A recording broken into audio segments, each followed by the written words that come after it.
Outside ಬರ್ಕೊಡ್ತಾರ medicine ನೀವು public ತಿಳ್ಕೊಳ್ಳಿ.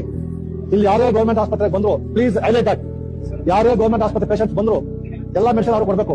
ಅಕಸ್ಮಾತ್ ಮೆಡಿಸಿನ್ ಇಲ್ಲ ಅಂದ್ರೆ ಅವರೇ ಪರ್ಚೇಸ್ ಮಾಡ್ಬೇಕು. ದಿನಕ್ಕೆ 10,000 ರೂಪಾಯಿ ಗೌರ್ಮೆಂಟ್ ಫ್ರೀ ಕೊಡ್ತದೆ. ಅದಿಲ್ಲದೆ ಮೆಡಿಸಿನ್ ಇದ್ರೆ ಅವ್ರ ಕಡೆ ಏನಾದ್ರು ಮೆಡಿಸಿನ್ ಇಲ್ಲದೆ ಇದ್ರೆ ಅವರೇ ಕೊಂಡ್ಕೊಂಡು ನೀವು ಕೊಡ್ಬೇಕು. ನೀವು ಒಂದು ಪೈಸಾ ಕೊಡಂಗಿಲ್ಲ. ಮೆಡಿಸಿನ್ ತರಿಸಿ ಅಂತ ಹೇಳ್ಬೇಕು. ನೀವು ತಿಳ್ಕೊಳ್ಳಿ, ಇದು ಕಾನೂನು ಇದೆ. ಇದು 600 rupees why the purchase outside you have to pay, you get it and give to them. ಅಮ್ಮ ಪ್ಲೀಸ್. ಅಲ್ಲ, ಅವರು ಸುಮ್ ಹತ್ರ ಡ್ರಾ ಮಾಡ್ಕೊಂಡು ಬರೋದಿಲ್ಲ. ಯಾವ ಮೆಡಿಸಿನ್ ಇಲ್ವೋ ಮೆಡಿಸಿನ್ ಕೊಟ್ಟು ತರ್ತಾರೆ. This duty to get from private clinic. ನೀವು ದಿನ ಹತ್ರ ಡ್ರಾ ಮಾಡಿ ಅದು ತಿಳ್ಕೊಳ್ಳಿ.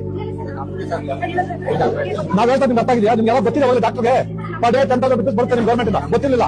What it is outside medicine ಇಲ್ಲದೆ you have to purchase from outside. ಅವ್ರು ಪೇಷಂಟ್ ಕೊಡಬೇಕು. ಪೇಷಂಟ್ ಬರ್ಕೊಳ್ಳಂಗಿಲ್ಲ ನೀವು.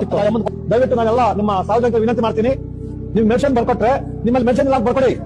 ನಾವು ಲೋಕಾಯುಕ್ತ ಲೋಕಾಯುಕ್ತ ಬೋರ್ಡ್ ಲೋಕಾಯುಕ್ತದು ಎಲ್ಲಿದೆ?